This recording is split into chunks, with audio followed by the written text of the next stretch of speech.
Professor Abdallah Ougazzade, who works at the Georgia Institute of Technology at the School of Electrical and Computer Engineering at Lorraine. So it represents the flexible III-nit optoelectronic devices and their heterogeneous integration using two-dimensional hexagonal boron nitride. So Professor Abdallah Ougazzade, I give you the floor. So first of all, I would like to thank the organizer for inviting me to give this talk today. As the chair of the session said, the title is Flexible III-nit Optoelectronic Devices and Their Heterogeneous Integration Using Two-Dimensional Hexagonal Boron Nitride. This work has been done in collaboration with my colleagues, Dr. Sandaram in epitaxy growth, and Professor Voss for the simulation of the devices, and Professor Silvestrini for the device fabrications. Of course, the hard work of our postdoc student and PhD, Wang, Mbalu, Karacho, and Srivastava. And also, all the device fabrication has been done in the Institute Lafayette with the team Gauthier Alfaya, Mudakir Eloni, and Sama. So, with main collaboration for this work, either in Georgia Tech in Atlanta for graphene, with the CNRS C2N Center of Nanoscience and Nanotechnology in the suburb of Paris, with MIT, with Professor Jiwan for all the 3D, 2D materials, Fraunhofer EAF, with the University of Coast, Institute of Semiconductor Chinese Academy, and we had some funds from national and European agencies, and also local fund from Grand Est. So the outline of this presentation, first, why van der Waals 2D materials for heterogeneous integration and flexible devices. And then I will describe the hexagonal boron nitride growth and characterizations, and then how we developed these 3D devices on these 2D materials, and some applications that we have developed, and after I conclude my talk. So heterogeneous integration and flexible electronics start to be a very hot topics because if we see actually all the new projects on transport, like autonomous vehicles, on smart cities, on IoT, they're all, I would say, complex systems. And when we have complex system, there is always like failures. And what we want to see is to have a robustness and to have a strong system. So we need more electronics and optoelectronic devices, either for control, either for transmission, either for the process of the data. So you can imagine now in the cars, and you can see that more and more, will be more optoelectronics and electronics devices than mechanics devices. So how to make all these devices together? And that's the challenge. If we put all these devices and we try to wire them just with the metallic connections, so you can imagine first the space that it will take, and first the cost, and then the performances is not going to be the same if we have standalone devices. So that's one aspect. The second aspect, we see like more and more applications that we need some flexible devices. And first, in beginning, the flexible devices, it was more for organic materials or organic semiconductors. And in our case, we are trying to develop with these high performances semiconductor devices like III-nit nitride semiconductor to make them flexible, so we can combine in sometimes the performances and the flexibility of the devices with inorganic semiconductors. So that's why it's very, very, I mean, broad area of this heterogeneous integration. But in our case, I'm going to focus only on optoelectronics and photonic devices with III-nit semiconductors.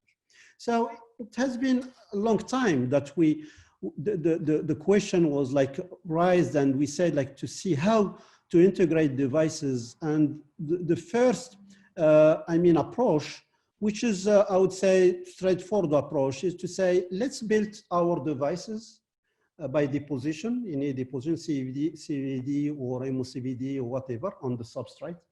And let's put it underneath some sacrificial layer that we can etch with the wet etch, and then we can peel off our devices, and we can put it on any other foreign carrier or substrate. So here I give an example with RGB LEDs, which is a red, green, and blue LEDs. Imagine that we can have in one wafer red colors, another green, and another blue. So we can do this approach, which is pick and place. We can just take the blue, green, and red, and put them together to have the white light. So you can have all this technology, and that's one of the examples. But for wet etch, it's very complicated, because when you have a large surface, it's a time consuming. You need some chemicals, and now we try to avoid any, I mean, all these chemicals product because of the environment. And there is also some constraint with the temperature, because the image in the CS compounds, it's our work that we developed with zinc oxide, and it was very complicated with different temperature and different the issues. So the second approach, and it has been, I mean, now it works even in industry. It's with laser liftoff. The LEDs, for our LEDs now, they are using the laser liftoff. So if we see the LEDs is based on gallium nitride materials on sapphire substrate. So if you use a laser, XMR laser, for example, sapphire is transparent, and it gets absorbed by gallium nitride on the interface. So it absorbs and decomposes gallium nitride, so we have the absorption of nitrogen. And the gallium, it's metal, so it melts, and we can, after, just because it melts, we can separate the devices from its substrate and put it in any, for example, the flip chip devices, we can put it in any other support. But as you know, the laser, it's a beam, it's very, I mean, straight beam, and you need to scan the large surface, and you need lasers, very XMR lasers, very expensive, and you need also some skill to do that. So it's possible, it works, but there is some challenges for that. So the third approach that we are using is by using what we call the 2D materials. So what is this 2D materials? So it's a crystal that they have in the plane covalent bond like any other crystal. So it's as you can see in the picture on the top right, but between the layers there is no covalent bond, but only a van der Waals force, which is a very weak force. So as a result, with any sticking materials, you can exfoliate and peel off the monolayer by monolayer. For example, with a Scotch tape, just with the Scotch tape, you can move one monolayer by monolayer. You can bring them all together again, like Legos, as you can see in the pictures, and you can make any, I mean, varieties of devices. So the most known 2D material is graphene. That I think everyone knows that because of the Nobel Prize in this area. So how it works? It was a paper from a group in Japan. It was published in Nature in 2012. So what they did is just grow one HBN layer here, which is 2D material, 3 nanometer, and they developed and built LED structure on top. Okay, and after they just use a tape and they peeled off this structure from its substrate. They put it in foreign substrate, and then you have now the LEDs on another substrate. They developed that in very small piece because it's very challenging to do that, and that's how how it works. But now there is varieties of these 2D materials from graphene to chalcogenides, 2D oxides, as also 2D materials. But for our applications, we have using boron nitride materials to do these lift-off technology, which is mechanical lift-off technology, because boron nitride has the same, I would say, crystalline family than aluminum nitride, gallium nitride, and indium nitride, where we use all these devices, and we develop these devices, so it's the same, it's hexagonal structure. The second point, which is very important, is in terms of growth, we can grow boron nitride and all other material in the same system, for example, MOCVD system, and in the same growth temperature, which is very compatible. So in one run, in one system, we can have the whole structure. In addition, boron nitride has a lot of advantages. It's UV, it's a large band gap, 6 eV, it's very stable, it's electrically insulator, it's a wide band gap. So we are using it for many applications, as you can see here, but here in this talk, I will focus on 2D, 3D heterostructures. So that's our approach. So we have sapphire substrate. We have this thin layer that you can see with the atoms of boron and blue in nitrogen that we have, which is very thin layer, which is 2D layer. And then we built our devices. We grow that by CVD or by MOCVD, and we do the whole process of the devices. And then we come up with a very, another support, and we peel off the structure, and we can put it in any other support, for example, either flexible or to have heat management, have a very thermal conductivity, or for example, to have a backside reflector if it's solar cells, and I'm going to show that later on. So in this presentation, I will give you how we grow and what's the result we have in HBN, and then all the application that we have on HBN. So the system, we have an MOCVD system for the growth of HBN. So it's an extron machine with all electrical and optical and structural characterization. As you can see, the growth temperature and the environment is the same for the III-nitride materials and for boron nitride materials. And for the process devices, we do that in Institute Lafayette. It's a platform for technology transfer, which is close to our center. So we have a clean room with 500 square meters with all the processing, lithography, etching, metallic contact, and so on. So it's we can do the whole process and device test in the same place. So how we grow boron nitride? So we grow boron nitride on sapphire, and you can see on the top left 2 images, 1 and 2 inch wafer, and we can go even to 4 inch wafer, and we can grow that in even larger. So you can see it, we can scale up the growth of these 2D materials on very large surface. And you can see in the TEM, which is the one which is more reflect the 2D materials, is the picture on the bottom in the middle. So you can see it's layered materials when you see in the TEM structure. It's very, each layer is separately on other side. There is only van der Waals, and you can see the stacking here in this picture where you have stacking sequences, which is ABA, which is confirming the hexagonal structure. And the other thing that we see visually is these wrinkles with these splits on the surface, because its van der Waals is very weak force. So when we cool down the system, because of the thermal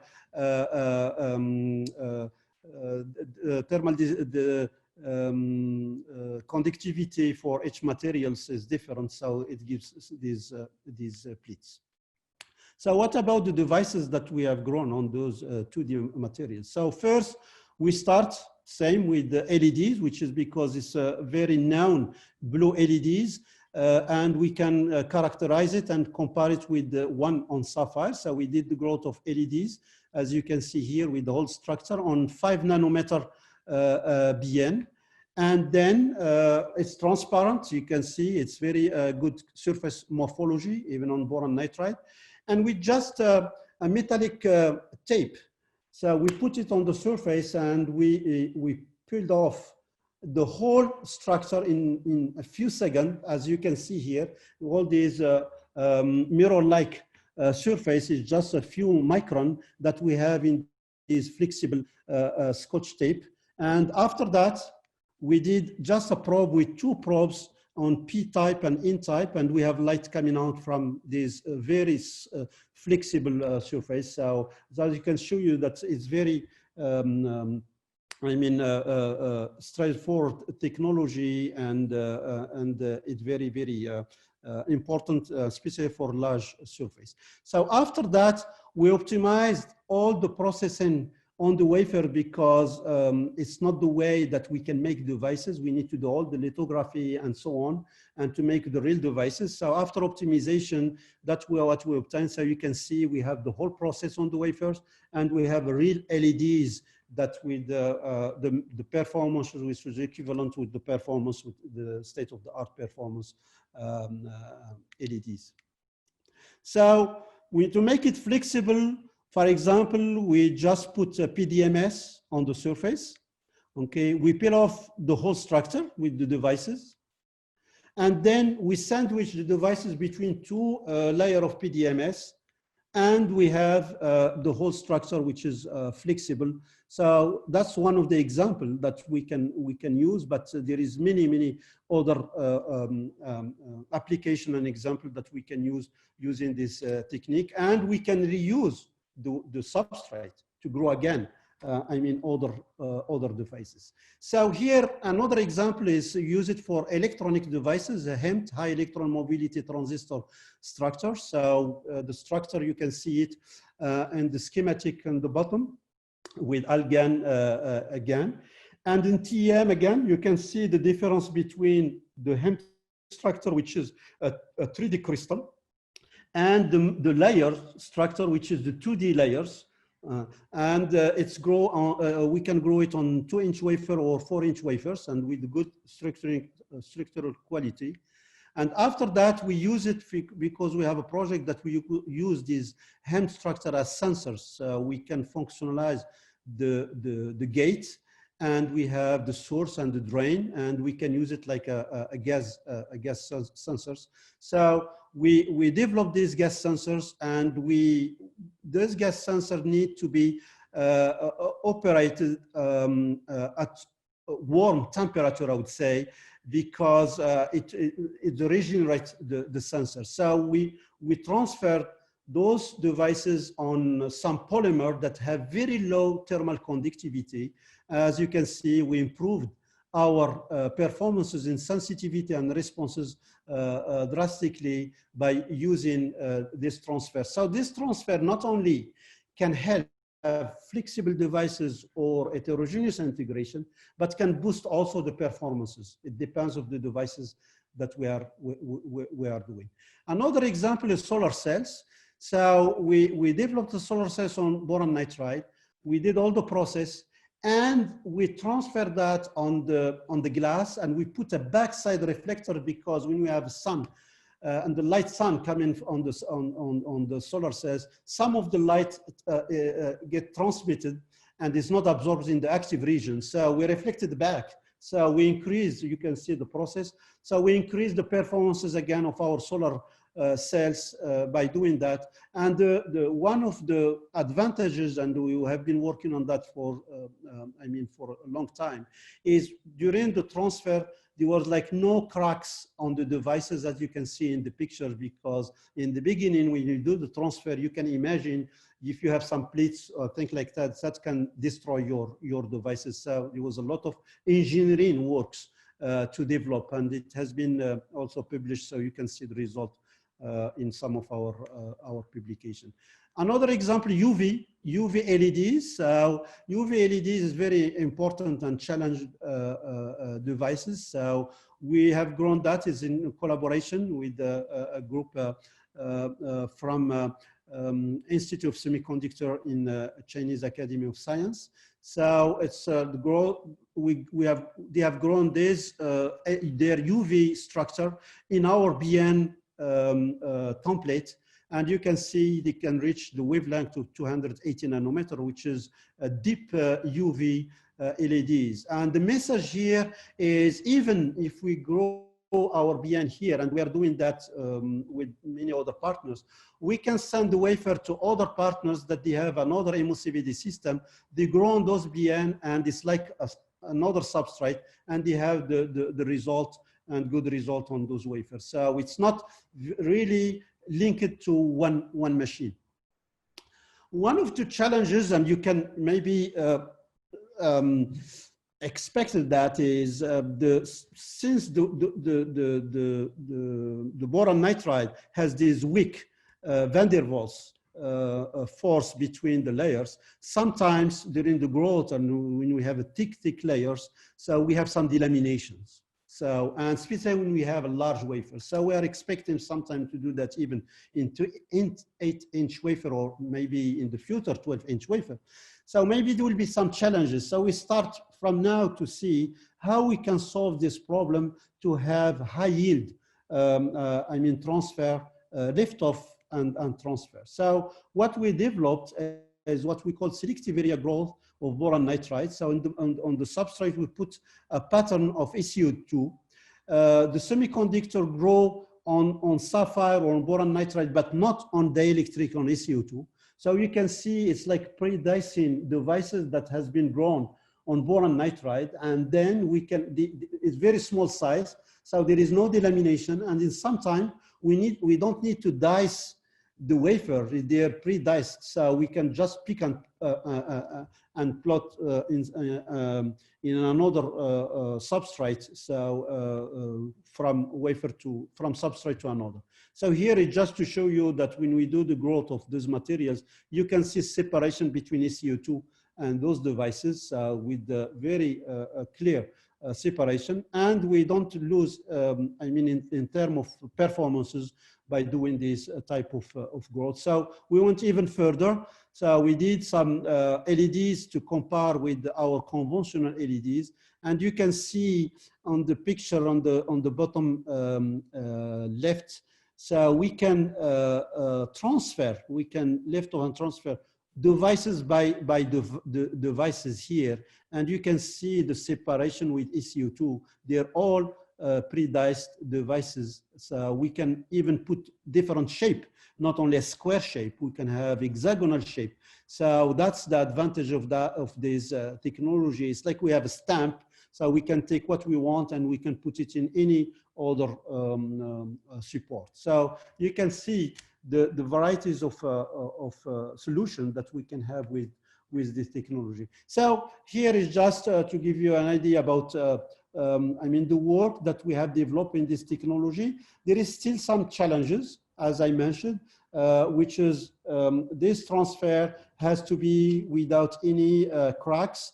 The other challenges is when you have strained materials. Sometime when you do the liftoff, you can maybe generate some relaxation of the strain. So we are working on all these aspects, but the first result that we have, they're very, very encouraging, because we can see that there is no, difference or big difference between the performances on the wafer, on the substrate, the native substrate, or on the transfer substrate. So to summarize, we demonstrate that this technology on large scale, 100 millimeter and above. So we showed like the nitride devices can be grown on these 2D materials with the same optical and electrical properties that we have in other standard devices. We did liftoff on different devices like LEDs, HEMT, solar cells with very good performances. And we showed also the flexibility of these devices and also the integration of the devices. So as I said, it's really a great potential for the development of this technology of inorganic, I would say, semiconductors. So thank you for your attention. Thank you very much for your interesting talk. If there are there some questions from attendees? Let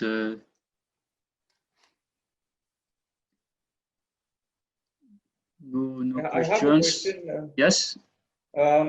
You have presented a flexible type of wafer, and I was wondering how, and if and how did you characterize the resistance to mechanical manipulation, and how are you planning to investigate the research part to make it applicable for a real product?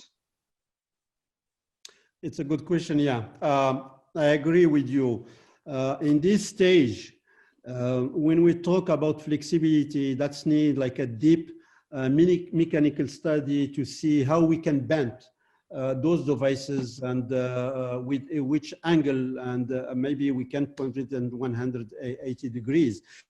So that's something that we did just now, I would say, with some experiments with some flexible plastics that we have.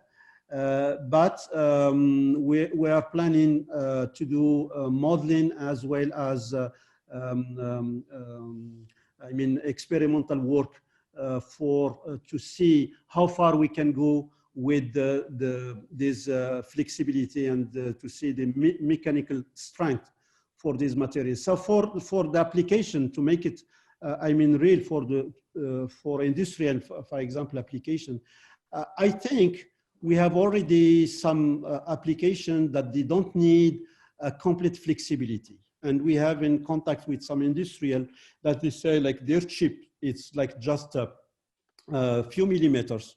So for them, the way that we can put it in some, I mean, form, which is not planar, but it's a little bit have a small angle, for them is enough. But if you want to have it completely flexible, it needs more study. I agree. It's very interesting because we have been talking a long time about flexible PCBs, and at the early stage we were discussing the same issues and the same challenges, and we can see that now with what you have been able to reach, we are going into the same logic where we need to now to analyze how we could evaluate the environmental effect and the mechanical manipulation from users. It's very interesting. Thank you very much. Yeah, thank you, and I fully agree. It's one thing which is why I'm very optimistic is those materials, gallium nitride, they're very, very strong, very stable. So they can resist to many shocks and I mean mechanical I mean manipulation. But in sometimes we need to study that because since they are very strong, maybe that can generate some cracks. But we're working on that. I agree. We have one question from Mohammed Al-Youssef. Question regarding studying the durability of the flexible material used.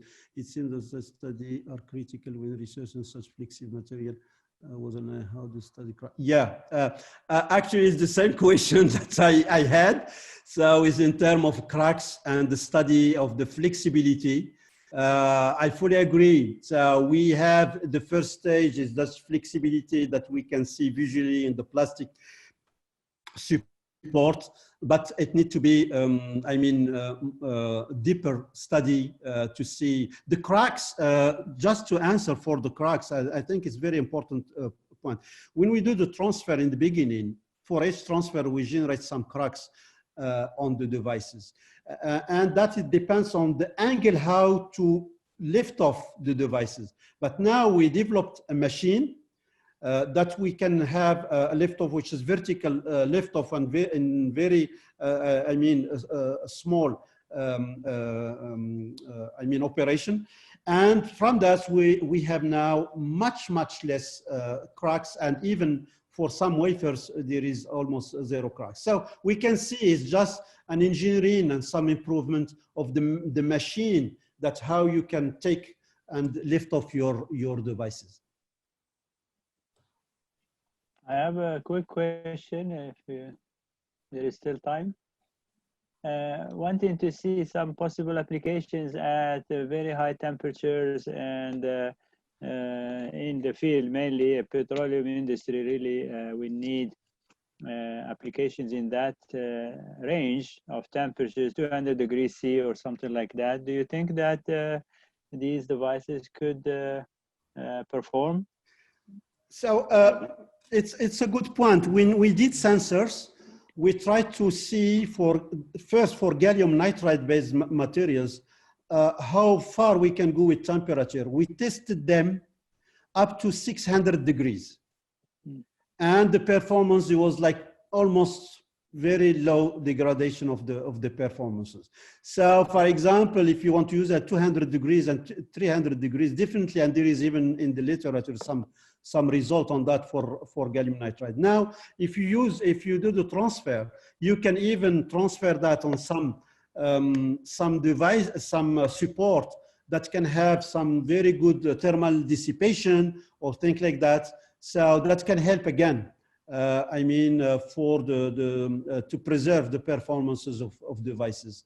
But the other point is we want to use it. There is an application even to use it in the endoscopy for some medical application, like we can inject it even in the body and see for like a camera or LEDs. And that's need some flexibility, which is that's why I say not complete flexibility, but just to have a form of like a dome.